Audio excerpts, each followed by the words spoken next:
Hello and welcome to episode 68 of the Chills of Will podcast. Happy to be joined by Chris Stuck. Chris earned an MFA from George Mason University. He has twice been a fiction fellow at the Fine Arts Work Center in Provincetown, Massachusetts, a Callaloo Writers Workshop Fiction Fellow, and a 2019 Oregon Literary Arts Fiction Fellow. His stories have been published or are forthcoming in American Literary Review, Bennington Review, Cagibi, Callaloo, pardon me, Meridian, Natural Bridge and StoryQuarterly. Now, July 6th is a big date because that is when his first book, through Amistad HarperCollins, a collection of short stories called Give My Love to the Savages, comes out July 6th.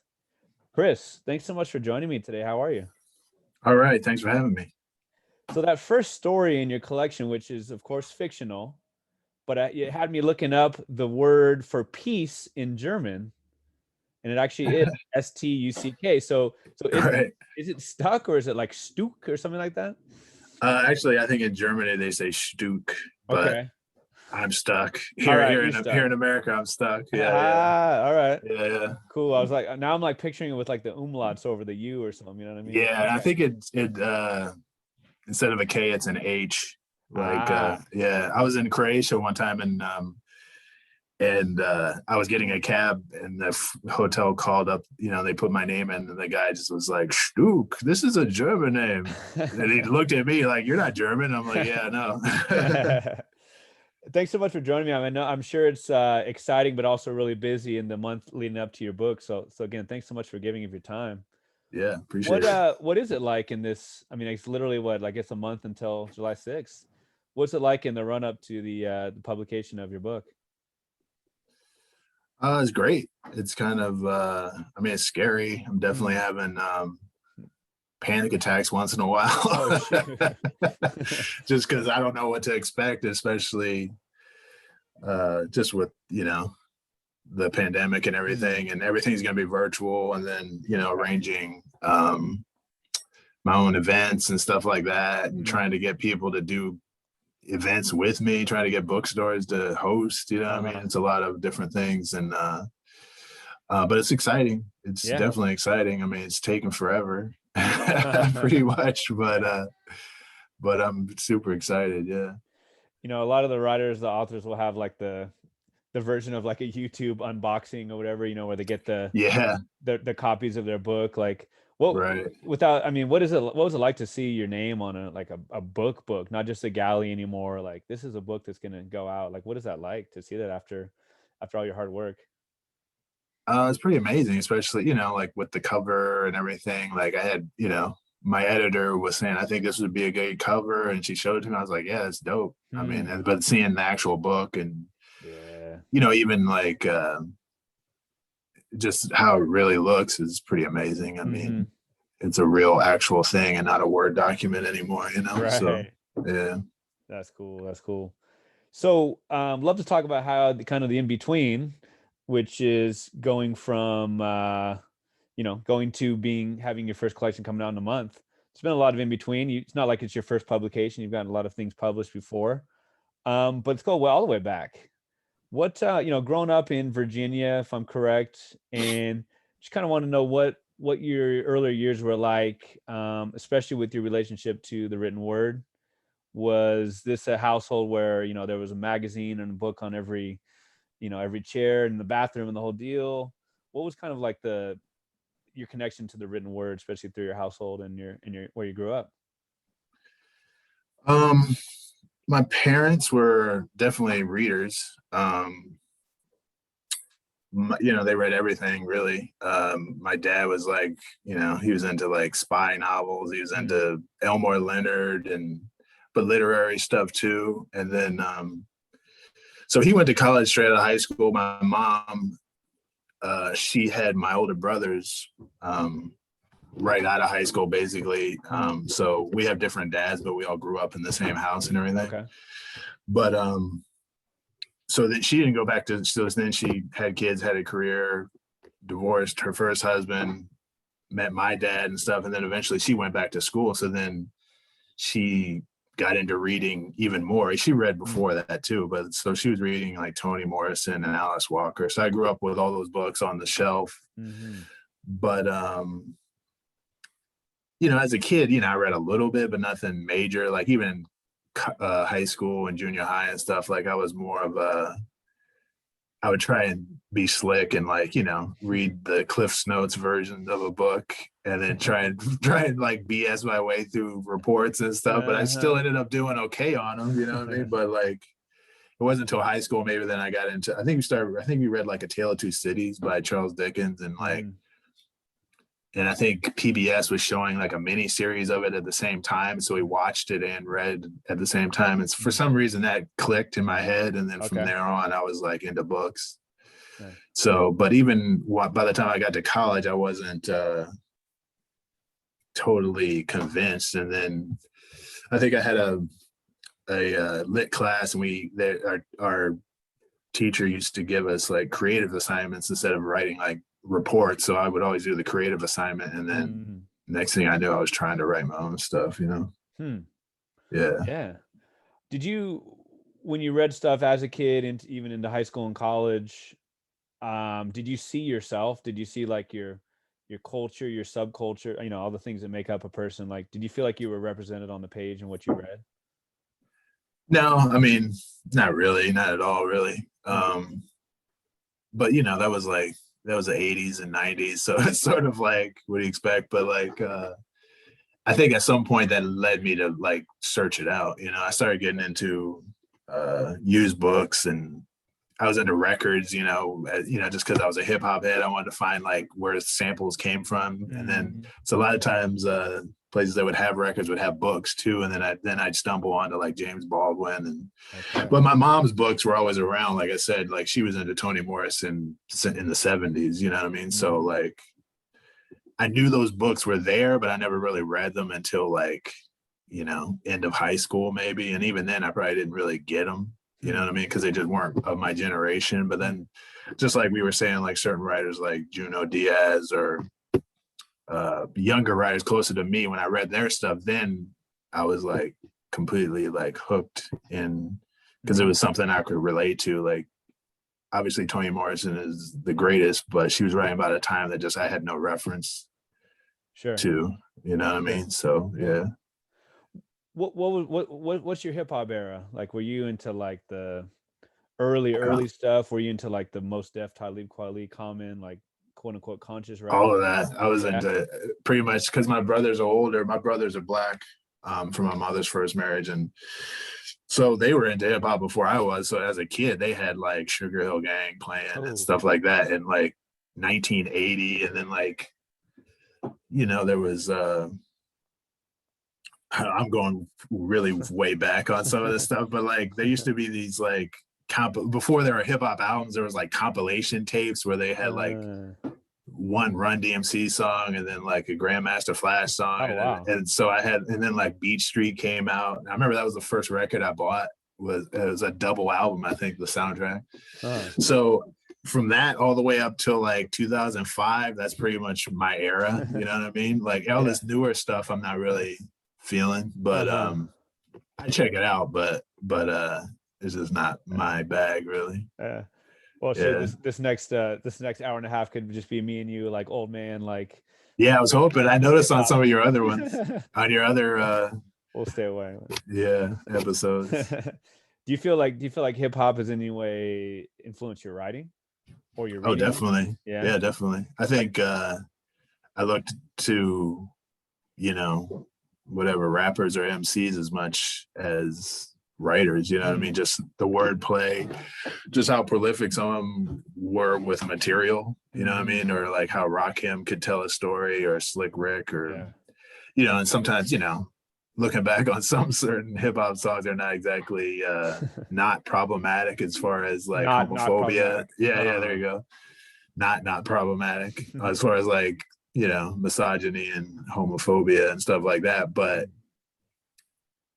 it's, you know, the wordplay, the creativity always got me, you know what I mean? Definitely. And same with like stand-up comedy and like I don't know if you remember Comedy Central back in the day used to have like when when I first had Comedy Central, like in the early 90s, they would just have like clips of stand-up playing like Yep. music videos. Yep. And I would just watch and just like listen to all these like New York comics. Right. And just, you know, it kind of itched that same or scratched the same like writing creativity itch that books do, you know? So, yeah. That's a great point. Yeah. And I remember that. It did seem like every single one of them literally was from New York, right? Yeah. It was like different comedy clubs I've never heard of. And it'd be like 5 minutes of one comic or Richard Lewis and then someone else. And then like, you know, an old George Carlin or old Richard Pryor or something. Like, I wish they still did that because I love stand-up comedy, you know what I mean? But, you know, I can't go see it. It was so easy to see back then, you know? So that's a great call. Yeah. Those little clips, man. Yeah. Definitely. Well, that's cool to see. Like you have like the well-rounded writer's voice from the stereotypical writers of books, right? You know, musicians, comedians. That's really cool. Who you've mentioned a couple, but you know, the name of the podcast is the Chills at Will podcast. It's that line from the song that makes you that you put on repeat. You know, it's that line or that excerpt or those, you know, from that poem, from that short story, whatever. Who, you know, what are some of the texts or who are some of the writers who even up to today have, you know, given you those thrills that come through the word? Definitely like James Baldwin. There's another writer. He's a short story writer. A lot of people don't. I mean, he won the Pulitzer, so some people might know of him. But James Allen McPherson, he's the first black guy to. Yeah, he's the first black guy to win the Pulitzer back in '78, I think. Wow. His two collections, one's called Hue and Cry, and another one's called Elbow Room. Those are like I don't write like him or anything like that, but like just his ideas definitely, and just what those books were, you know, about influenced this book to some extent too. Like I wanted to kind of write an updated version of those books. But who else? Current writers, I really like Nafisa Thompson Spires, Heads of the Colored People. She's dope. Jamel Brinkley, he's good. There's a writer named Robert Stone. He wrote mostly novels. He was kind of like a countercultural writer from I think he started publishing like '69 or something, but he died maybe a few years ago. Roxane Gay's cool. Like I think her story collection is great. She has a story called North Country that I really like. There's who else? Charles D'Ambrosio. He writes. I think he's written just 2 collections of stories, I think. It's funny. I think about more stories than anything. Like I love novels. I dig like you know, we said like Oscar Wilde and stuff like that. You know what I mean? But like it's for some reason stories have always just. I guess just the variety in stories just always gets me more than novels. I think there are probably more good stories than there are probably good novels. And sometimes I think some novels are actually just padded stories anyway. So, and sometimes the publishing industry is just, they're so bent on the novel that, you know, they can't, you know, for some reason I want to go against that and just like stories, I guess. So, yeah. Oh, I appreciate that. Very cool. What does it mean for you to be a writer on a daily basis? Like, are you always like, you know, jotting down notes on your iPhone? Are you like waking up at night? Oh shoot, that's you know, I was just thinking about something. You jot it down on a notebook. Like, do you have like a 3 hours a day you're writing, or you just kind of like catch as catch can? I mean, I pretty much try and think about it all the time. I'm always trying to formulate something. A lot of it, none of it sticks. You know what I mean? Like I do keep notes. I keep notes on my phone like crazy. Yeah, I'm always looking at my Dropbox basically, and you know, down to like I'm brushing my teeth at night, and I'm kind of looking at what I've been kind of thinking about. I think that's what I always had to do when I was working. You know, 9 to 5 is just keeping it in the front of my head. So I was always afraid I was going to lose it. and it was always going to go away because it would kind of come and go, and like especially if, you know, whatever job I'm working on got busy and you're just like, man, I haven't done anything or I haven't read anything for a long time. And then it's easy to just to get to like hanging out with friends and not staying on it. But like, but if I'm working on something, I'm pretty diligent. Like I don't care about how many hours, pretty much all the time, you know what I mean? But whatever I can, but sometimes, you know, you can start obsessing too much and then overdoing it, and then you're like losing sleep in a bad way, not in a good way. Right. Yeah.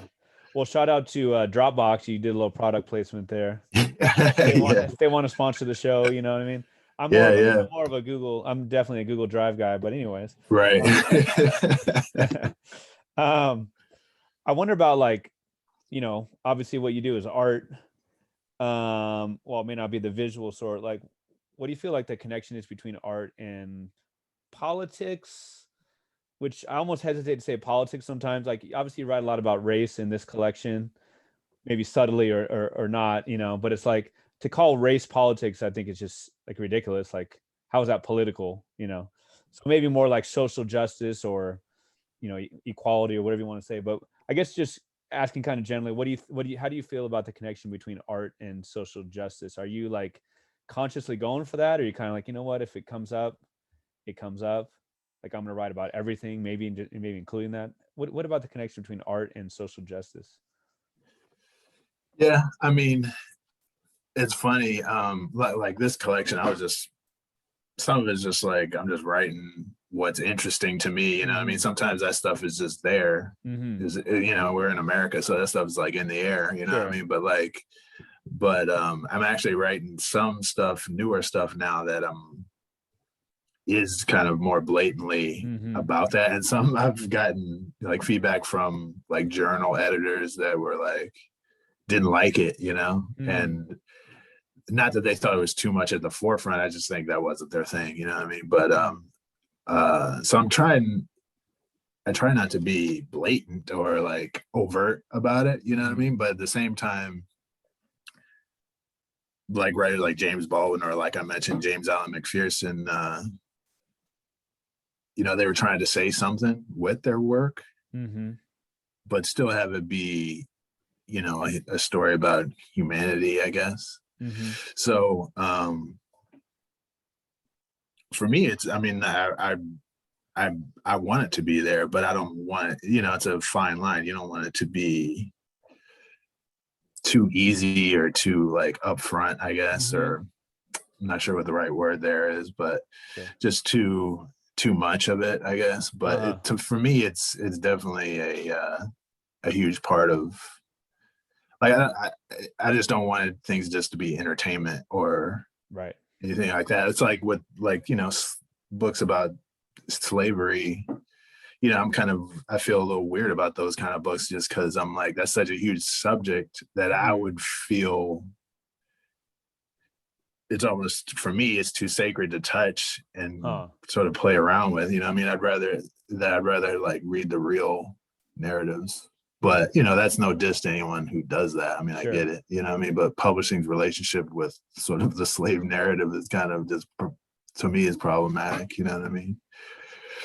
Problematic as far as it's kind of like almost like violence porn, I guess, kind of thing. Yeah. I mean, or porn. Yeah, there you go. Like, and you know, like a lot of Black artists sort of are, sometimes people think they should like deal in, you know, you're like made to deal in trauma or something instead of, and I'm not saying you shouldn't, I'm just saying it's just kind of, it's a touchy thing, I guess. And it's just kind of weird. I mean, I get it, but then at the same time, then it becomes like commerce in some way, weird way. But I don't know. I'm torn on it. I appreciate that answer. And James Baldwin, I wanted to go back to him when you first mentioned him. What, you know, a lot of people are like, oh, he was like ahead of his time, which it's hard to even nail down exactly what that means. Maybe it's limiting to him. What is it about his work that's so incredible? I mean, you know, obviously so many people point to him as as a formative influence? What was it about his work that was so good, for lack of a better word? Well, I think it's like what we were talking about. He wasn't afraid to, say stuff in his writing. I mean, in his novels, a lot of people don't really talk that much about him. Some people don't think he was the greatest novelist in the world. People think about his his sort of fierce interviews and essays and things like that. And those are dope too, don't get me wrong. But like, I was always actually more into his novels. Like Another Country, I think, was a big breakout book for him because it was, I think it was early 60s. He may have won the National Book Award for that. I'm not sure. But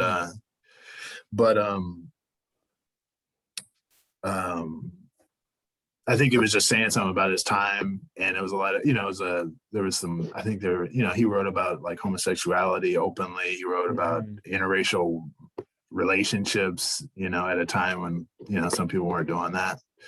So I think he was just like, I think a lot of it has to do with just his bravery a lot of the time, and even his story collection, Going to Meet the Man. That's like, you mentioned things I go back to. I mean, I love that collection just because we were saying a lot,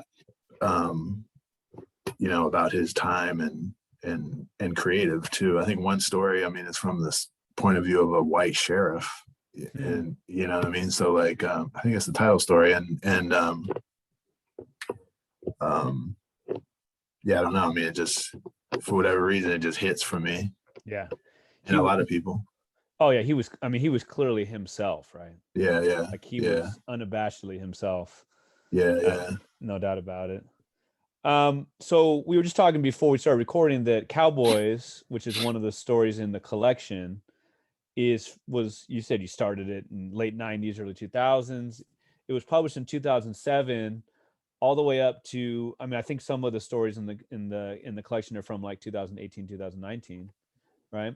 So kind of just like to connect the dots on where you went from a college student who was, beginning to really get into reading of your own outside the curriculum to being a published author. Like, I know there's a lot of time in between, but was there like a eureka moment where you're like, I can do this, or someone was like, you can freaking do this, like you are really good at this work? How did you like become a writer? So no, definitely. So basically, I started Cowboys in, like I said, like 98. I think I was an undergraduate taking workshops, writing workshops. And I worked with some of the professors. This is at George Mason University. I worked with some of the professors who taught in their MFA program, and they were just saying like, you should apply. I was like, okay. So I did, and I got in.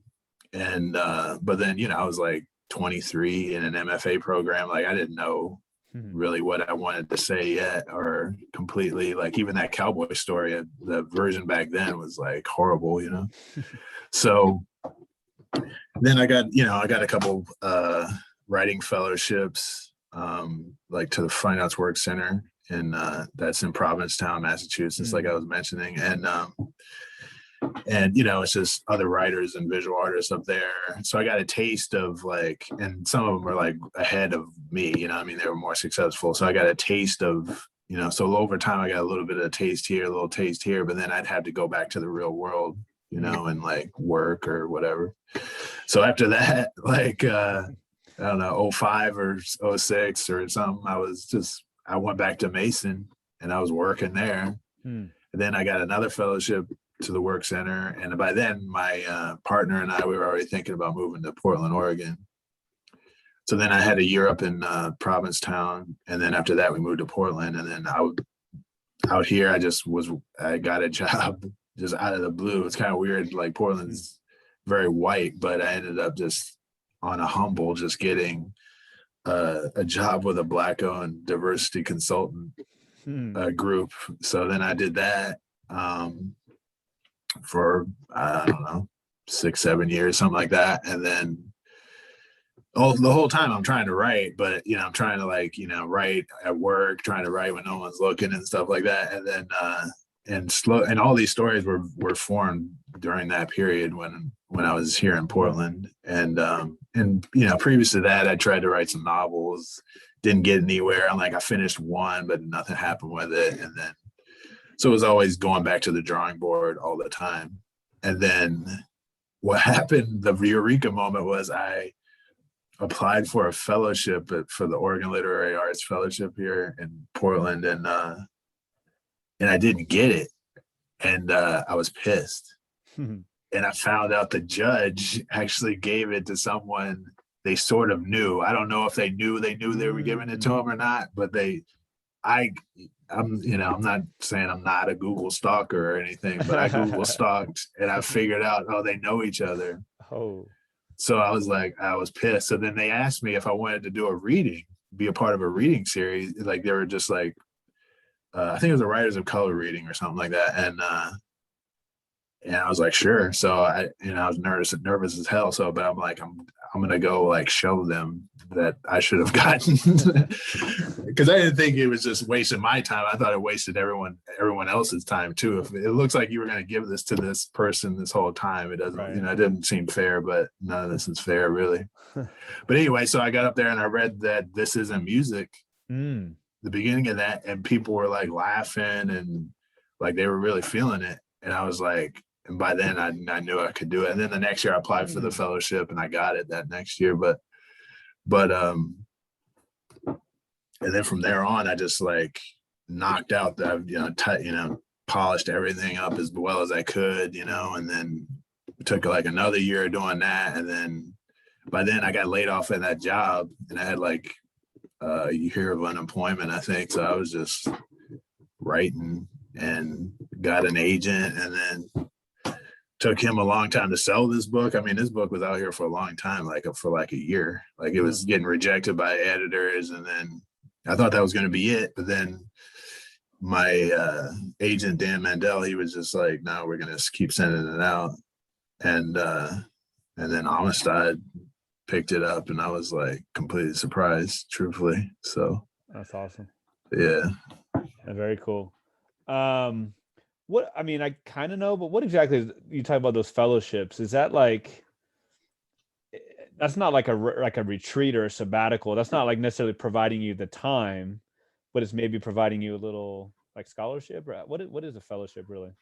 Well, this one, I guess there are like short-term residencies and fellowships, and then there are long-term ones, and the Provincetown one is a long-term one. It's 7 months. Okay. And they give you an apartment. They give you like a stipend. I think when I was going, it was like $650 a month, which is enough to live on. Provincetown is like it's like an artsy town in at the end of Cape Cod. Okay. And it was a big gay community, big painters community. It's a fishing, fishing, there's a lot of fishing through there, but so yeah, and then there are like 10 visual artists, and then there are 5 poets, and then 5 fiction writers. Okay. So I tell everyone, like, yo, if you're trying to write, you're able to get away from your life for like 7 months. Yeah. To apply for that stuff. I wish I had applied for other ones, you know what I mean? Mm-hmm. But some of them are only like a month with never really, different residencies, or it's not enough time for me. Mm-hmm. I don't know, because basically like 7 months, you might as well, you're taking off the whole year pretty much. Yeah, right. But that one's like October 1st through May 1st. But then there are longer ones than that, like the Stegner Fellowship. But that one I think you have to go to workshops, which I wasn't really thinking. I mean, that sounded like school again, so I wasn't trying to do that. Yeah. But the Provincetown one, you're just like, they give you the money and an apartment, you can just do whatever you want. Yeah. And then you do a reading and, you hang out with people, but yeah. But they're definitely worth it. Yeah, all that time in Provincetown, and you didn't even work in like Wicked or anything like that, at least once in your book? No. Massachusetts terms, No, I never did. That's a funny thing. Just because I'm mixed or biracial, people looked at me there, as a big Portuguese population. Everyone there thought I was Portuguese, Portuguese. Yeah. Because a friend of mine, he was from up there, so he told me what it was gonna be like before I got there. But yeah. I'm thinking that's maybe where Anthony Bourdain wrote part of his book. I don't know. Yeah. He actually worked in Provincetown. Okay, I I think got it he right. worked at one of the restaurants there. Yeah. Yeah. Yeah. So he has a there's some connection. stories there. He has some connection. Yeah. Definitely. A lot of your work is funny, and I know from my limited experience, it's hard to be funny on the page. Like, is it kind of like humor to like get the medicine down? Humor kind of come naturally to you? Like, how do you go about being a funny writer? I don't really think too hard about it, I guess. But yeah, I mean, I guess at the end of the day, it is about, the sugar to get the medicine down or whatever. But I don't know, a lot of it just happens while I'm doing it. And, I think just like we were saying, like with Comedy Central, or like I was always into like stand-up comedy and how, just people who are funny. And I mean, that's always kind of, and I guess I'm probably always more inclined to crack jokes than be like poetic or like, overly earnest. Some people are really good at that, like even social media, like I'm not really into like any,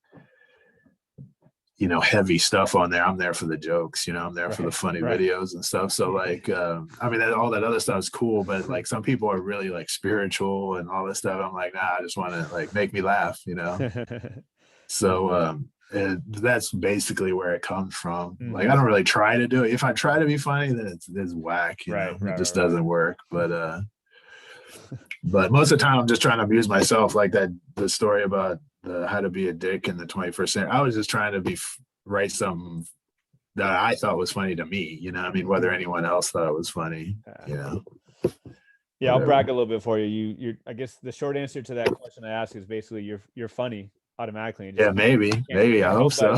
Can't help but get out on the page, Yeah. Some writing teachers, quote unquote, or writing coaches will be like, write what you know, and others will say the direct opposite, right? Right. And I know, I mean, with a collection of short stories that aren't thematically linked, and they're not the same characters and all that, maybe you had 25 different inspirations, but was there like one or a couple inspirations were you thinking like, yeah, I am basically writing what I know, or it was like, this is based on people I know, or this is totally, opposite of my experience? How would you kind of sum that up? I mean, for the most part, I'm always just trying to make stuff up. Some of it is based on, people or places I've been. Some of it isn't at all. Like I did, I mentioned one of the bad novels I wrote. It was based on real people and my family, basically. And it kind of didn't, it was based on so many true things that it kind of didn't give me any room to sort of be creative. I see. So it ended up being stiff. And so for me, I mean, I prefer to just start, pull things straight out of the air, I mean, instead of looking at something and trying to reproduce that thing. But like the first story is probably the most autobiographical story I'll probably ever write. And even that's only like halfway autobiographical. Like only the first half is autobiographical. The rest of it is, that's why I put in the whole stuck in peace. Like, I don't know if people were gonna figure that out. I mean, it's sort of like an Easter egg to see if they would like get that it's actually me. I knew they were all gonna think it was me, most likely, but at the same time, like, at some point that character goes into the corporate world. Like I was never really in the corporate world, so but actually everything that in that story did actually happen to me or someone else. Like there's a point in there a white woman sort of exposes herself to the main character. That actually happened to a black friend of mine. And it, and I always remembered it, and just sort of, it always seemed interesting sort of play on race and like sexuality all at once. So I put it in there, but that didn't happen to me. Thank God. But Yeah, that was a heck of an Easter egg. That was nicely done on that one. I definitely Googled like how to say peace, and Right. just because I was interested. I wasn't necessarily thinking like, is this in there? But then it was Right. yeah. The I'm a big fan of epigraphs, Oh, right. and Yeah. yeah, So am I. So am right? I. I want every book to have an epigraph. Okay, I like that. Well, I'm down Yeah. for that. Some people aren't into them. I know. I keep track of who uses them and who doesn't too. And sometimes some people use them, sometimes, and sometimes they don't. Oh, So come on, inconsistent. So yeah, you yeah, got like the exactly. list. Chris Yeah. Stuck has the list. I keep Use track of this epigraph. stuff. So the again, this is a collection of short stories, right? And give my love to the savages. We'll talk about the last story, which is called the same, but it's billed as an African proverb, and the epigraph is, a man does not run among thorns for no reason. Either he's chasing a snake or a snake is chasing him. Is that the epigraph for the whole collection, just the first story? What's kind of like the background on why you use that one? Um, it's basically the whole. Yeah, it's for the whole book. But Okay. I don't know. I stumbled on that somewhere, and it Mm-hmm. always stuck with me Hey, because Stuck. Sorry. there you go. Sorry. But um, it the fact that it's an African proverb Mm-hmm. always stuck with me, and just to me it tells a story. Just it's almost like a haiku. I mean, it tells a Right. story. Like I can see what that looks like, and I Mm-hmm. also think it describes the position people of color are in America, Hmm. because it's about desire, it's about fear, it's about predicament. You're in a predicament, you're like, I don't want to be doing this, but I either want that thing or this other thing wants me. Huh. You know what I mean? And while that necessarily isn't, I mean, you could say, like, even that Lake No Negro story, the main character Andre, he's in a situation, he doesn't realize he's like he's the goose that everyone Yes. wants to eat. You know what I mean? But then he does realize it, and then he realizes the other woman that's there, the Asian woman, sort of is already in that position. So then, like, it's that kind of thing. But, like, not every story, it's kind of like you can maybe read that into every little story here Mm-hmm. to some extent. But a lot of it had to do with, it was just, it's visual. It says so many things so succinctly. Yeah. That's why. But, like, yeah, I'm this new thing I'm working on. I'm trying to write like a short novel, like a short tight novel, and Okay. I've had like 50 different epigraphs. I don't even know what the book's about truly yet, so it's hard to pick an epigraph yet. You know what I mean? So or so far, I mean, so, like, uh I have like 50 of them written down, and, like, for some reason that just, to me, is like the cherry on the sundae, is like Right. having the perfect epigraph. Dang.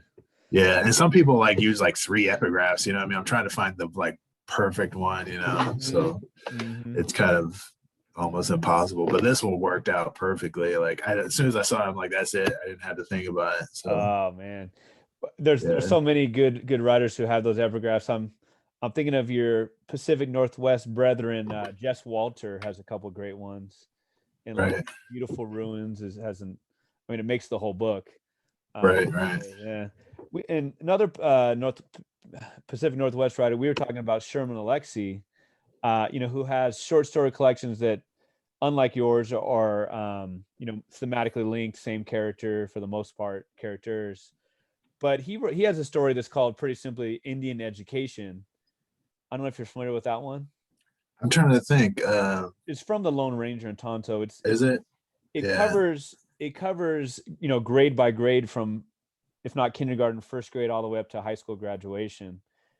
And your story, the first story, starts in kindergarten, and it doesn't go all the way through this character's career, or school career, but it did remind me of it. And so the first story, obviously I'm a little uncomfortable. It's every time they call you, and it's the N word, the racial slur. right. second person, which again I'm a huge fan of. First couple lines, it happens first in kindergarten. You're 5, you and your classmates, your parents, you. Why did you decide to A, start the collection with that story? And B, why did you, I think it definitely works. Why did you decide to use second person?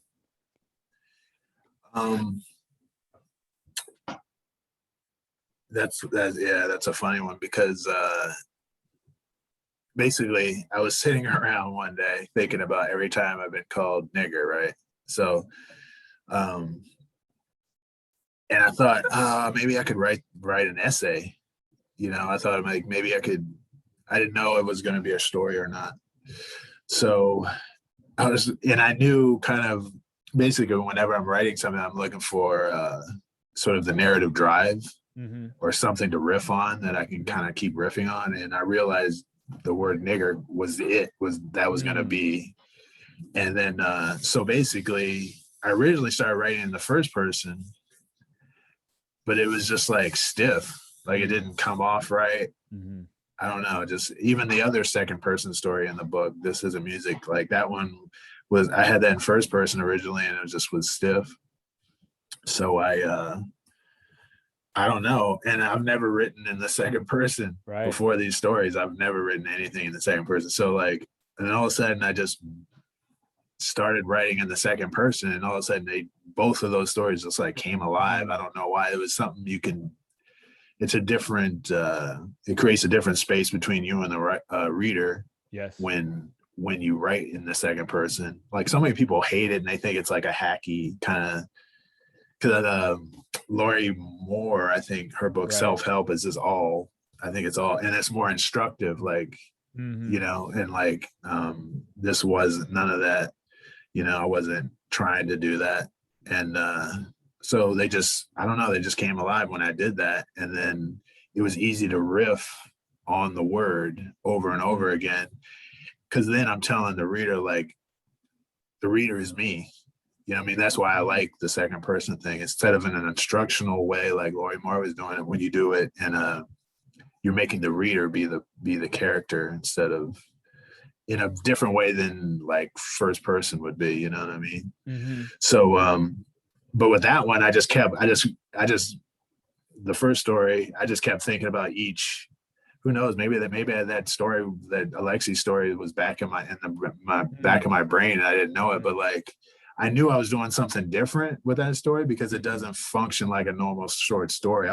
At first I was just writing every time it had happened, all the way up through high school and even college, and then just how how I got subtle.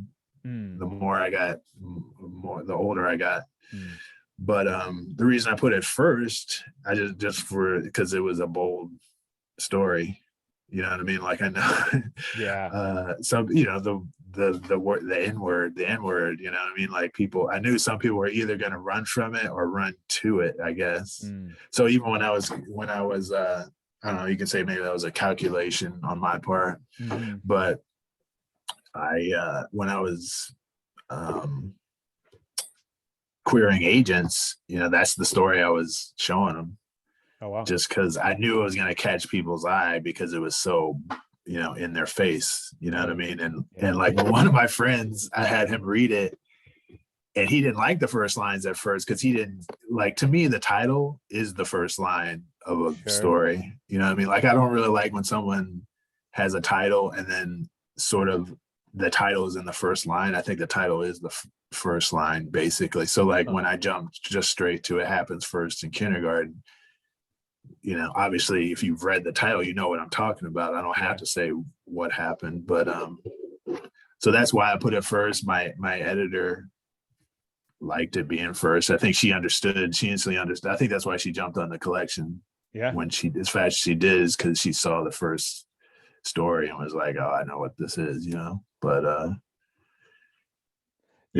so it makes, pardon the pun, it makes you think like you like the general public, it makes you think about the difference between first and second, in that, first you're supposed to be drawn to the narrator automatically. And I think you are most of the time, but you definitely are in second person. You definitely are in this story. Like, I mean, it talks about, the kid, the narrator's there playing, he's 5 years old, kindergarten, he's playing soccer, the most innocent thing. You don't know how the game works is from the story, which obviously could be like a double meaning on the game, Right, what right, do I do? Stand near the goal, not sure what to do. You try to kick it, you connect, like, hey, yay, happy, and then he gets called the word. right. And the friend who sadly already knows the word, the word, because he's been the victim, he beats the crap out of the kid. Right. But it's just like it just reminds me of like that sadness of like a kid just being a kid, and then all of a sudden the stupid Yeah. world gets in the way, Yeah, yeah, yeah. And I actually don't like the beginning. I don't like that. I don't like that they're playing soccer for some reason. That actually happened to me. Like that happened, and like exactly how it happened Oh, is how I wow. wrote it. Yeah, yeah, yeah.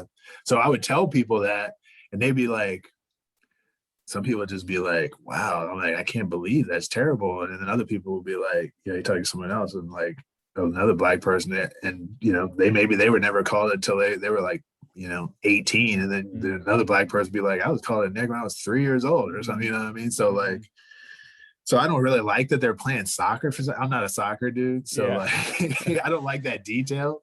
But basically, yeah, that's what happened. Like, I didn't even change names in this story, basically, really. I mean, my friend, his name was Jerry. I'm Yeah. standing right next to him. He drags that kid down. Yeah. We hear his head hit the ground. Yeah. And there was another detail I had to take out of that story, just because it wasn't really needed. But that the kid that called me that was in first grade. So we were, Oh. and as kindergartners, we had regular clothes. But once you went to first grade, then you had to wear. We was a Catholic school. You had to wear you had to wear a uniform. And he was wearing the uniform, and he had a white shirt. And yeah, man, he bled all over that shirt, man. It was crazy. It was crazy. But that's the reason I wrote it just too, is because like I had forgotten about the memory of then, like I always remembered it, but like, you get older, you kind of like whatever. But then for some reason my mind went back to it, and it was just so vivid again. So then I was just, from there, I was just like, I know exactly what I'm doing with it. I wrote that story like super fast. Like it took me like 2 days maybe to write that story. But Oh man, that's like the writer's dream, right? When it comes out that quickly. yeah, exactly. And then it's so few and far between. Like I wish it, it almost, you think like, man, this is too easy. Something wasn't right with that, But I still had to revise it, Sure. Fix things up. But I had the scope of it, Yeah, the second time that you called the word, not you, the narrator's called the word, is also just, there's that image of just playing a game, smear the queer, like they used to call it back in the day, like you said in there, the name has changed and all that because it's not appropriate. In the heat of the game, in the heat of the play, this is from the story, quote, "In the heat of play, you tackle your friend a bit too hard and knock the wind out of him. He's gasping for air. As you get up, he wheezes, get off you," and he throws out the F word and the N word. And the sadness of that image of like the kid just like that's one of the first word that comes to his mind. You got to figure like he's been taught that at home, right? Right. Yeah. I mean, that one, yeah, that's what I was going for. Basically, it's just sort of like, and I've known white kids that has, they have said it, or they have, and you can tell like they didn't, like even that kid in the story, like he doesn't even think the word, but it came out. Like you're using, and like the 80s, especially in Virginia. I mean, Virginia is a diverse place, and it's sort of where I grew up in Northern Virginia, just outside of DC. It's sort of the South, but not really. Right. Like you've interviewed my friend Chris Terry, and he's from Southern Virginia, and that's Richmond. That's the South. I mean, people consider that the South, but like it was still the 80s, and like that word was flying around like crazy. Like in my story, I was sort of talking about how it kind of was going away. What I mean? It was sort of like if someone said it, other white people would look at them like you're a monster, or whatever. But now it's like it's back with a vengeance. You know what I mean? Because of obviously the last president and all these crazy people out here. But like, yeah, I mean that's one of the reasons I wrote the story too. Was just sort of like I show how it's coming back. So yeah. Well, I can't believe I'm forgetting the name of the town, but the whole, that terrible white supremacist rally in Virginia. with the Oh yeah, with yeah. the tiki torches. Oh And the yeah, whole that deal. was in Charlottesville. Yeah, Charlottesville, right. yeah, yeah, yeah. Just yeah, and you do a really good job in that story of, you know, though it's fictional, like tracing the kind of the evolution of the word in these last 20-30 years, where of course obviously it doesn't mean racism's gone away, but like Right. the usage of the word and how it, like you said, it was totally just like, what are you doing now? Like you don't say that versus, you know, that was Right. very Or interesting too. yeah, even hip hop, like how, Hmm. you know, at one point in hip hop, you didn't hear anyone say that word. And Right. then at some point, every rapper's saying it. And it's like, Right. it's about it makes them seem blacker. It makes them seem Huh. tough. It makes them seem like, even like, you know, Latinx rappers say it, you know, and some people are like, should they say it? Or even Asian rappers, you know what I mean? There's like some Chinese rappers that say it. And, you know what I mean? So it's just sort of like just examining where the word is everywhere. It's not just, you know, just on the white side, but Hmm. yeah. Yeah. Yeah, I mean, there are, you know, there are definitely some common themes throughout the story collection. One is identity, which probably comes up in every book that's ever been written in the history of the world, you know, whether it's Right. identity or identity within a family. Um, you know, the narrator, like the idea of like being biracial or being quote unquote black enough. We talked about the first story. Junie in the last story, Junie is biracial as well. We'll get into more of that story. The Lake of No Negroes, where it's just kind of like this, like you said, he's kind of like he just feels like he's a token addition to the group, you know, just because of his race. I mean, definitely a Get Out vibe to that story, right? Yeah, yeah. That's why I was so pissed when Get Out came out, because like I had already written that story. I had that story way before Get Out came out. And I was like, oh, people are gonna think I'm doing Get Out. And then like so I was just like, whatever, and I just went with it. But Yeah.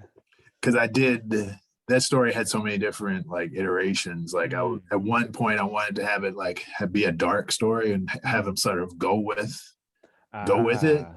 But then I was just like, I just couldn't do it, you know what I mean? And it never really worked. So then I had to find a way to make it where he could not go with it and have it sort of be about just being in that situation, you know what I mean? And not have it be some scary story. And I wanted to be obviously more realistic than Get Out's, like, you know, just a crazy ass story.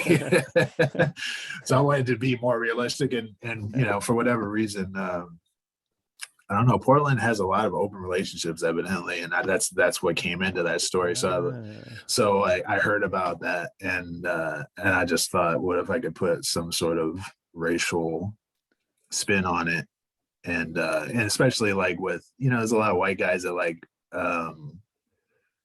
or not just white guys, I guess, but like maybe I should say Asian women especially sometimes can be fetishized, just Sure. like men, just like Sure. black men or black women or Uh-huh. whatever. So I wanted to sort of go into that as well. But yeah. I was wondering. That's funny you brought up the Get Out. I was always wondering if anyone was really going to pick up on that or not. But yeah, Yeah. No, I mean, we definitely want to talk about the story a little bit. Like, I'm not in any way into horror movies. I cannot stand them. Like, why would you want to scare right. yourself? That's my, That's the way I I mean, feel. obviously, you know, I mean, obviously, I'm not the only one saying. I mean, Get Out was incredible, though. It wasn't the Yeah, usual yeah, horror. The movie, like, I think of that scene where he's being like interrogated or whatever by like the mom, and he's like having to sit with, right. you know, like this the therapy session, and the tension is just so well done, Yeah, yeah. right? And I mean, I have to say that the tension in the story that you did was so well done as well. Oh, thanks. I appreciate that. I mean, it was like, it wasn't the normal like tension, like someone's gonna get killed or something like that, Right. but Yeah, it's just yeah. like, what is going on here? Like the younger woman, you know, like, is she in on this? Is she like fully Right. part? There wasn't, you know, so I don't know if you could maybe give a little summary of the story, like, just so people listening know what we're talking about. What's that one all about? So basically, it's about black dude named Andre. He's in he's basically, he meets a white woman, and sort of mid-40s white woman. Andre is like 26 or something like that, 25, 26. Meets a 40-year-old, 45-year-old white woman who's like and he's in Portland. He's just moved to Portland. He's moved to Portland, and he's trying to, figure himself out and stuff. And he ends up meeting this white lady. They end up having sex, and then he kind of falls asleep afterward, and she's gone, and she leaves a note, and come to dinner this Saturday. So he goes, and she lives out in a suburb of Portland called Lake Oswego, which he's previously heard has been nicknamed Lake No Negro, but he doesn't know why, really. Like, when I wrote the story, I knew why, but like he doesn't know. I had to give him some kind of, he needed a mystery, sure, basically in the story. If I put everything out there, it would have been kind of, I don't know. But anyway, so and then through a little bit of backstory, you realize he's just broken up with his black girlfriend, and that's why he left. He left Washington, D.C., and he went to Portland. Mm-hmm. And she's kind of the reason why he left, because he wanted to forget about it, because she kind of, dropped him. And he shows up to this house, and an Asian woman answers. It's a big rich house, like Frank Lloyd Wright kind of house. Mm. And an Asian woman answers the door, and he doesn't know who she is. And then she's kind of like bitchy to him. And then the woman he met, the white woman Farah, comes down, and then there's an older white guy that comes down too from upstairs, and he doesn't know who anyone is. And he figures the older white guy is like some weird family, and he's the dad, because he's so much older than Farah. So that's what he assumes. And then as things play out, they eventually reveal that they're in a big open relationship, and this is basically, he's on an interview to be like, at one point in the story, before they have dinner, the husband, who he finds out is the husband, Dennis, this older white guy, is showing him his study, and they're smoking cigars, and he sees on the wall a bunch of pictures, and all the pictures are Dennis and Farah, the white couple, and then the Asian woman whose name is Tanya, and then there's always different black guys. And I didn't know if anyone was really going to pick up, or if they were going to know exactly what was happening or not. I still never knew how people really take that truthfully, but eventually he realizes that's what's happening, and he's basically on a job interview for an open relationship, for his part in the open relationship, and like, what does that mean? Who's with who? Like, what, and so basically he's left with this decision. Does he stay? And they have, like, it's a big estate they have, and Tanya has her own little house in the back, and so he would have his own little house. Look, could be tempting, I don't know, to somebody. And so basically that's kind of where, the story eventually, he and Tanya sort of commiserate, and you basically wonder if, I basically leave it where they'll possibly he's telling her, you should get out of here, this is crazy. He finally comes to his senses, because they've been drinking and eating, and he's like, even he's not sure what he's going to do until he finally was like, yo, you need to get out of here, this is crazy, this is just weird. And I'm sure there are plenty of people, polyamory is like a huge, plenty of people, I see people on Instagram and Twitter that love it. I'm not saying anything against polyamory or like open relationship. Plenty of people do that stuff, you know what I mean? Like, whatever, blows your hair back. But like, for him, it wasn't working. It was a weird racial dynamic in this story. So that's basically what it is. Yeah, all the pieces come together very well. I mean, that idea of identity, like you said, those photos in the back, like, am I here because I'm Andre? Am I here because I'm Andre, the black guy? Am I here? Right. Yeah. I'm a great guy. Like, and it's like the things you do and the things you don't do. Like, I just appreciate how you didn't say, like, Andre was thinking who these people are. Like, the tension was just built by what you didn't write. Right. And the tension was further built. I love the fact that, like, Dennis is at not the father, the husband. Yeah. He was just such a nice guy. It was just like, there's that tension there. Like, what's he gonna, like, is he really that nice? Like, is he really just, he was just kind of like, if you like it, Andre, great. If not, Yeah, you yeah. go and you're kind of like, you're like, does he have ulterior motives here? Like, Yeah, sure I he's gonna be mean, okay with a no. yeah, exactly. And like the Tanya, the Asian woman, basically is saying they're not going to let you leave. They're going to Uh, seduce you into staying. uh-huh. Just because it's who wouldn't want to stay? I mean, Yeah. you won't have to work. That's what they're telling him. Like you'll just be rich like us. And I mean, he had sex with Farah, the white woman, immediately. So it could be a crazy life, or Yeah. or it could be some weirdo, like you say, some Get Out thing. Yeah. Like I don't like. There are parts of Get Out that I just thought were stupid, but but there are other parts that were like off the wall, but weirdly scary. Like when he's like off somewhere, and then they pan over and they have his big picture up, and it's almost like an auction for him. And I'm like, what if he just turned the corner and saw that? You know what I mean? Like that's what.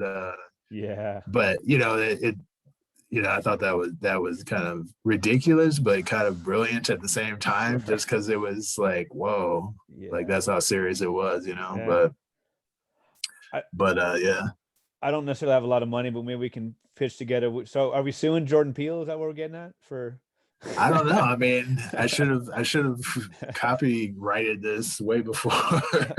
No, I mean, but yeah, like the Dennis with his cigar and his smile was like, I'm sure he would have said I would have voted for Obama a third time. Exactly. Yeah. Totally That's picture why. it. I mean, I had him saying like, because I had him coming from Northern California Yeah, too, that's and right. and he says like, it's full of phonies and blowhards and racists and blah blah. I don't even know. I hope people Sure. from Northern California aren't upset with that, but I like, wasn't offended, no. yeah. So I knew he's gonna position himself, and I think they have like African masks on the wall, so it's like, but yeah, I don't know. That was a hard story to get right, because like you said, I actually did at one point, I did have like sort of breadcrumbs for the writer or for the reader, you know what I mean? Like Andre doesn't know what's happening here and blah blah. And I was just like, I think it was stiff, you know what I mean? But when I took that stuff out and when I removed certain details, then it worked, So Yeah, heck of a story. There's also definitely themes of like privilege and guilt, like the guilt that comes from having privilege or lack of right. guilt. That maybe like, why don't you have guilt for this? There's a story of Melvin Esquire. He's Right.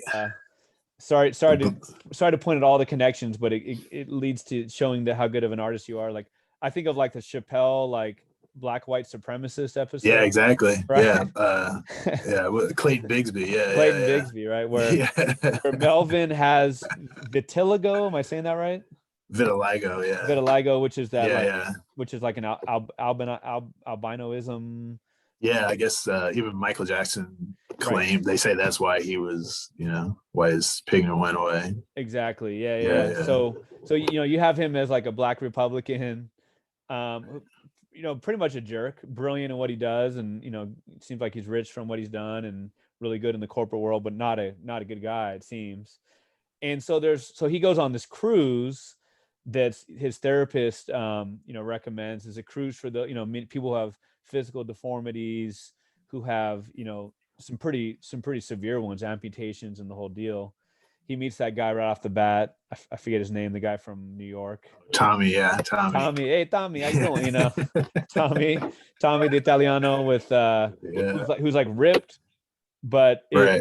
I believe amputated from the waist down. Yeah. Right. Yeah. And the woman he meets later who has very severe burns. Her name, I'm forgetting her name. Zarella. Zarella, which isn't probably a maiden name. But I'm sorry, I'm kind of long-winded here, but just getting at the idea of privilege and guilt. There's Junie at the end, who's driving through, the LA riots or insurrection of 1992 with his dad in this beautiful car. He's got the money when he wants it. There's all this idea of like privilege and guilt. I wonder where that came from. Like, was that kind of something that was overt, or did you feel like that kind of came subtly? Because there's a lot of that, like, I have privilege, what do I do with it? I have Right. half privilege, I have some privilege, what I do with it. Right. I mean, it was definitely intentional. Mhm. Um, some of it was probably a reaction to, um, sometimes in Black or writing for books by writers of color, or in publishing, sometimes they expect certain stories by, say a Latinx writer or a Native American writer or Black or whatever. And, a lot of times Black writers, especially, or Black characters it's like the slavery thing, I mean, they're used to certain narratives that they're used to. So like, if it's not that, that's not what it should be to them. You know what I mean? So I guess I wanted to go against that also, but then, and like a lot of the characters in the book, because they have privilege, I mean, by having privilege, they've had some either been born into it or earned some kind of success. Mm-hmm. but but also, I guess, like with Melvin, like just because he's a Black Republican, like I didn't want it to seem like he got this disease because he's a Black Republican and his brain is warped or something. I didn't want it to be like that necessarily. But he obviously he's in a position, and his mind works and was working in such a way that he needed to, I needed to give him something to reconsider how he was and what he was doing. And same with like Junie in the title story. Like, I've known, I don't know, I mean, it seemed like I don't know, growing up, or like even when I was in college, I'd always hear stories about like some rich kids who like beat up like a homeless a houseless or unhoused person. You know what I mean? You're like, why did you do, and you did some terrible thing. And then sometimes you see like there'd be like a person of color with them, and that was part of that. Or so I think that's kind of where that came from. And that kind of intrigued me. And it was a story I've never really seen done, you know what I mean? Or like a Black Republican story. I mean, like, but some of it is like, you kind of, you've been wayward and you need to something, a lot of times with stories, it's like characters want something, and as the writer, you kind of have to put something in front of them to prevent that, for them getting it, and then maybe divert them where, maybe fate, or I don't know, or the world maybe thinks they should, like, you need to clean your shit up or whatever, or be a better person or something. But at the same time, sometimes it's like, or even the how to be a dick story. I mean, this guy's not a good guy, and he wakes up one day, he's a 6 foot tall penis. You know what I mean? So some of it's like people getting their comeuppance. Sure. You know what I mean? And I think a lot of that comes from there's stories like I don't know if you've ever read Charles D'Ambrosio, screenwriter. It's about this. He's a screenwriter, and he's like in a psych ward, and he's trying to get his life together, and he's kind of have this funny sort of assholey voice, So I kind of wanted to do that too, and find a different way to do it, and it's it's a really funny story at the same time, even though this guy's kind of having a breakdown, and but some of it has to do with, I mean, the book is also about masculinity as well, and like sometimes dudes got to get checked on their stuff, you know what I mean? So there's hard not to laugh when mentioning the second story, the where he wakes up like a 6 foot penis, like you said. But obviously there's the connection, like, oh man, what a dick, what a jerk, what an asshole. And he definitely is. But he becomes artsy, like you said, in his kind of trying to figure himself out and basically having a breakdown. But even in that story, which is laugh out loud funny and like cringy in a positive way, even there's some deep lines. Like I believe it's him, the title character, who says, it's a shame we're not, maybe someone said it to him, it's a shame we're not in charge anymore. it is. And Right. I took that as like Harvey Weinstein, or you know what I mean? Right. Yeah. It's like a toxic male, Yeah, like definitely. toxic white male, probably. You know, it's a shame we're quote unquote not in charge, whatever that means. Right. Meanwhile, they're totally guys are totally still in charge. That's Exactly right. That you has know what I not gone mean. away. Like, yeah, Yes. not even close. But just like giving up a little power, Mm-hmm. some people think like we're useless now and Yeah, stuff exactly. like that. Yeah. Now it's So yeah, that's 99.4% power instead of yeah, 100%, or you know. yeah, exactly, Man. exactly. But no, the story like he's talked about with like, you know, karma or comeuppance, that kind of thing, that comes through in that story. But also like, I guess like a self-flagellation in in that final story with Junie. I don't want to give it away because it is like the last scene. But one of the Sure. best scenes in the story, I think, is him just kind of trying to like seeking out a punishment, like self-sabotage, you know? Right. Yeah. Yeah. That I was a mean, scene that really stuck with me. I'm sorry to cut you off. oh no, no, I'm glad you liked it. Yeah, I mean, I wasn't sure if people were really gonna understand. Like people get that, like that story. You know what I mean, but some people don't kind of understand it completely. I guess is all I mean, and I'm glad you do because, like, some people are. Got it. I'm not Yeah. gonna say I understood it completely. Yeah, but I mean, also it's sort of. Like when they like I've never been called a white boy by anyone, you know what I mean? Oh. People just like don't even know what I am sometimes, but like black folks know what I am, Mm-hmm. you know what I mean? And but he's not exactly me, so I mean he could be, in my mind, he's like lighter than me, could pass probably more than I could, and or pass as white, or maybe, that's why the guy, other people, I think he encounters a couple black characters in there, they call him white, or Mm-hmm. they say white boy to him or something like that. So and it goes back to privilege. Like in some ways, it's sort of like an updating of like passing. Like the idea of passing, and he's maybe not, maybe couldn't really pass, but like because his dad's rich and his mom Right. is kind of, both of his parents are like not really there, that he's sort of had to figure his own stuff out, and he ends up befriending and being friends with some privileged white boys that sort of take him down the wrong road. Like there's a line in there where basically what happened in the background was that he was there with them when they beat up an immigrant student. And while they're beating him up, they're like, "You don't want to do that? You don't want a piece of this?" And he's like, "No, I think I'm good."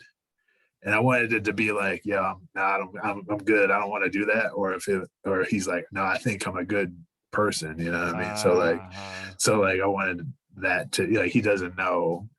He's sort of, and they're drinking and doing drugs all the time. So it's like you're not really yourself. So Hmm. yeah. No, it was, I mean, not a good guy morally, but a really well drawn character of his father. Like I picture him as the kind of guy who would be like, "Oh, I can't be racist because my ex-wife, Yeah, yeah.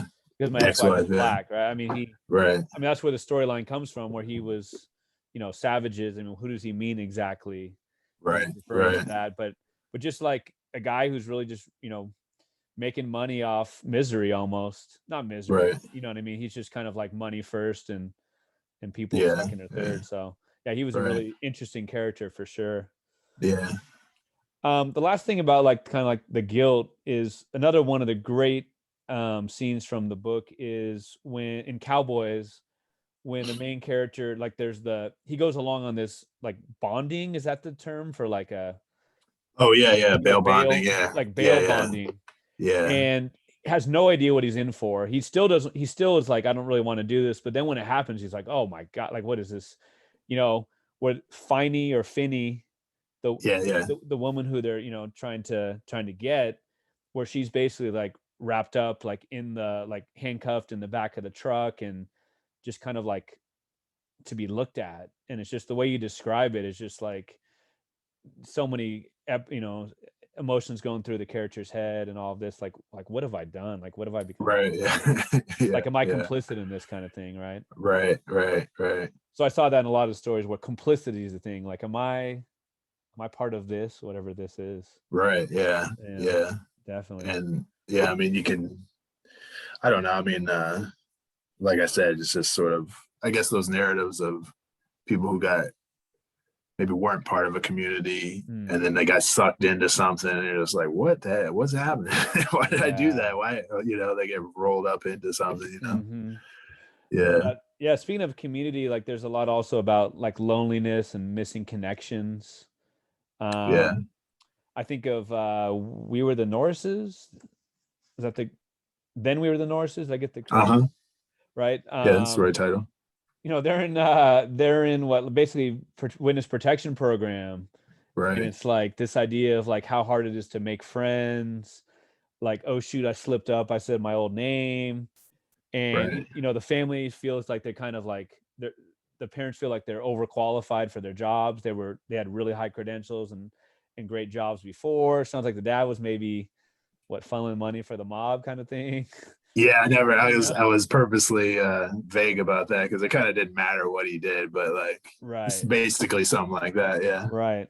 I think just saying this right out loud right now, I'm going to try to seek out this story, but there's this writer from actually Massachusetts named Andre Debout, Oh yeah, yeah. right?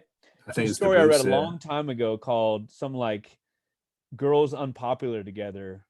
Huh. I'll have to And it's check that one out. this idea of like people who are unpopular together. I've been in that group, you know what I mean? Right. It's just Yeah. like that Yeah. connection. So in that story, we get this like punk rocker kid who's got a really messed up family situation, and the main character, and they're the outcasts, Right. and they seek Yeah. each other out, and they make themselves better, maybe make themselves worse. But there's just a lot there about loneliness. And of course, this isn't music. Right. I was hoping that like the title would be like, they'd be listening to like Neil Diamond or something like that, and they'd be like, "This isn't music," like, or listen to little, one of the little rappers from today, and this isn't music. Right. I should have done that. But there was this connection that was, probably forced, maybe just because they had gone to school together and because they Right. were two of the few Black people in this small town. But it was just really well done. Oh, thanks. Like we're friends, right? Yes. Then no. Then there's just so much of Right. like, this Yeah. Yeah. pull and how we fill our lives when we're lonely. Right. Alcohol, sex, just action. Yeah. Being Exactly. busy, you know what I Exactly. mean? So I guess I wonder where like the loneliness kind of comes into the narrative. I mean, I think. Uh, are you good? I think. I don't know. I mean, I went through periods of growing up where like you were cool with some kids and then they move away and then you're like, dang, I got to figure out like a new crowd to hang around with, or it's even like that cowboy story is like he doesn't even know. He's like, am I friends with my coworker? Like, but how did we meet? Great Like, well, call. we Yeah. just got put together Mm-hmm. by the world or whatever, you know what I mean? Mm-hmm. But then sometimes, just circumstances, you just end up being cool with or end up being friends or whatever with the people who are, around you. Yep. But with This Isn't Music, I mean, that one, I've felt that before. Like if you're like, I've been in a lot of white spaces, like even growing up in Virginia. I mean, it's diverse, but it's still, very white, predominantly white. And, sometimes, maybe not all the time, sometimes you're just being a human being, but other times you might look around and be like, where's the other brown kid that I can go? Mm-hmm. And then sometimes, some other writers write it the opposite way. Like you look for the other brown kid and that brown kid doesn't want anything to do with you, you know what I mean? Or stuff like that. So like, yeah, definitely in high school and junior high, like I went through like lonely periods. Not that I didn't know anybody or no one was cool with me or whatever, but there's plenty. I spent plenty of days just like looking out my window, like this sucks. Mm-hmm. You know what I mean? And man, I can't wait till school is over with so I can move Right. on with my life, or just having to do. School is just the job for kids basically. So like I was just like couldn't wait to be done. But then I realized that's the rest of your the rest of your life is going to be the same way. No, definitely. I'm So, not trying to get you on the couch there. You know, we've all been through the loneliness. You're not alone. You're not alone. Totally. No, very, very universal for sure. Those stories with that theme of loneliness. Man, you're really good with place. Like I didn't live in LA until 2003, so I wasn't around in '92 and all that. But like, just like I felt like you had a good grasp of it. You know, even like small town, was that small town Missouri for this? Is Yeah. You know, how did you get such a good grasp of place? I assume not living in those places.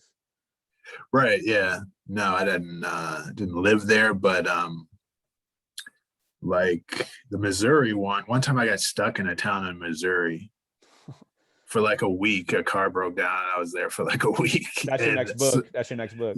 And so yeah, it wasn't exactly that town. And my partner, she's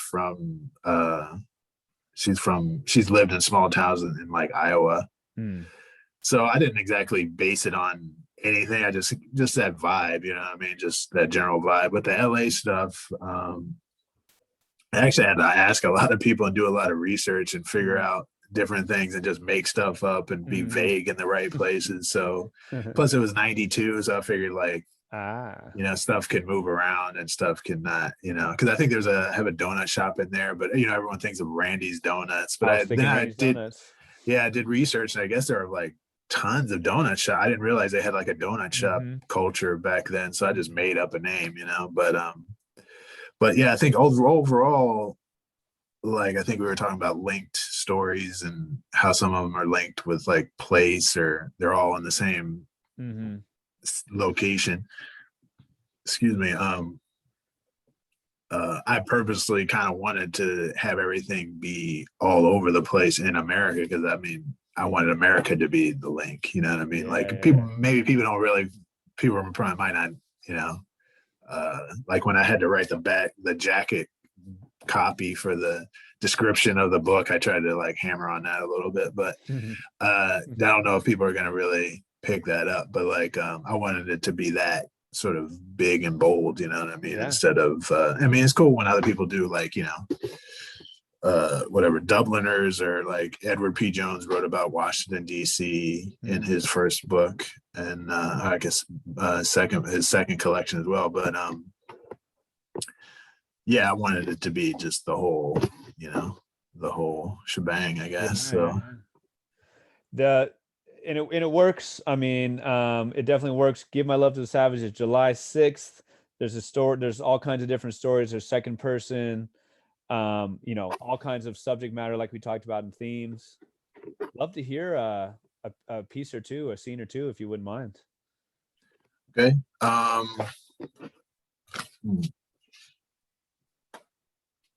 So I think, what did I say we were going to read?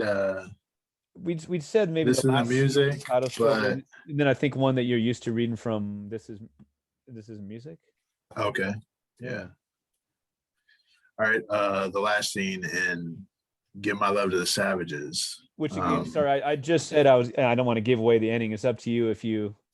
I don't care. No, I think that's cool. Okay. Yeah. It's not like it's a Henry crazy. Whatever. I'll let it kind of is. Yeah. But it's all right. When they read the full story, it'll hit. There you go. So yeah, this is basically the end. The character Junie's driving around LA as the first nights of the riots are sort of ending, and he's looking for something he doesn't know what really.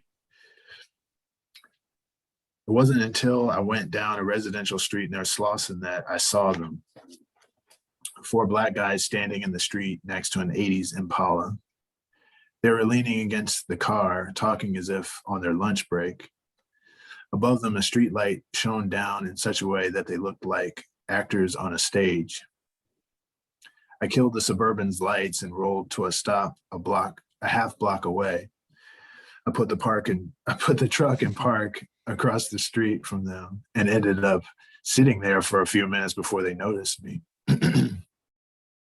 They wore loose khakis, no shirts, and were passing around a couple 40s of Old English. When I rolled down my window, one of them pointed me out to the others, and the tallest of the 4 stared at me, wary. He kept looking around and then squinting at me as if he thought I'd pull a drive-by. Finally, he walked over. An armor of muscles covered his body. His jerry curl glimmered in the light. He came up near my window and looked at me for a minute before shouting, "What you doing?" I didn't know, but I knew I couldn't say that. Just driving around. This didn't please him. The fuck for? You crazy? Even from 5 feet away, I could smell the liquor on his breath. He walked closer. "I asked you a question, white boy." I must have smirked because he was suddenly ready to kill me. "I'm funny to you?" He looked back at his friends who'd lost all interest in us. "You called me white boy." "Yeah, I know. That's because you're white." He looked back at his friends, but they were shooting dice on the hood of the car, which upset him. His attitude seemed to be for their benefit. He yelled, "I know you ain't trying to cop some dope." I shook my head. "What you want then?" I wanted to tell him to just hit me, to beat me into a coma, but I couldn't get the words out. He spat on the truck and then started back to his friends. That's when I got out. I closed the door as hard as I could. He turned around, fists up. I needed to make it worth his while, so I took a clumsy swing from too far away. He sidestepped it and threw a punch that hit me on the chin. I saw a flash of white and then found myself on the ground. "That all you came here for?" He seemed honestly disappointed. Blood trickled from my mouth. He kicked me in the side and now I was lying face up. "You want some more?" He looked back at his friends, but they just shook their heads as though this kind of thing happened all the time.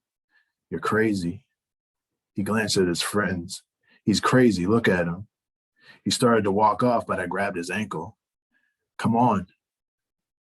He pulled his leg away and looked at me again, puzzled. He crouched down and stuck his face closer to mine. With his hot, beery breath on my skin, it felt as though we were sharing a moment. We could both see all the dumb things we'd ever done, all the dumb things we were ever going to do. "I'm right here," I said. He blinked and swallowed, and I realized just how young he was. He could have been my little brother. He could have been my little cousin. And in my mind, I said, "You understand, don't you?" His hard look softened as he scanned my face. He seemed to hear me. "Sorry. I'm wrong to make you do this. I just need your help." I looked into his dark eyes and thought I could hear his voice now, gentler this time. "It's okay, white boy. I can help. But just this once. I'm really not a bad guy. Neither am I. I just did some fucked up shit. Hey, I've been there." He looked at his friends and then back at me. "You sure about this? You know it won't feel good, right?" "I know. Those boys over there will probably join in. The more the merrier." "All right." He shrugged and took a step back. "As long as you're sure." "Positive." I looked up at him. "Thanks, by the way." He chuckled. "Don't thank me yet. And don't go thinking this is a fair trade for what you did." I said I wouldn't. Our eyes locked. Our hearts beat as one. Somehow, through it all, we even managed to smile. "Ready whenever you are." "Good." He cocked his fist. "You better be." Thank you. That image of him like literally grabbing onto the ankle, like "No, you're not done with me yet," and like Yeah. and like him thanking him in his mind. Thanks for Right, doing this. right. And he Yeah. smiles. Yeah. That's the one thing I hope people get. Like it's all happening in his mind. And you could even interpret it like he got knocked out in the first punch and this is all just, or he's just getting stomped out or who knows, but he's envisioning something there, so Yeah. yeah. Thank you for reading that. Thanks. It's up to you if you would like to read. You don't have to. The other piece, your call. I'm cool with that if that's Okay. cool. Yeah. that really gives us a good idea of your writing, and it's a great one to end on because it is the end of the story collection. Right. Future projects. I know you're in the middle of the one right now, so you're like, don't make me think about the future. But what kind of stuff are you hoping to get done in the future? Well, I got a novel done that Nice.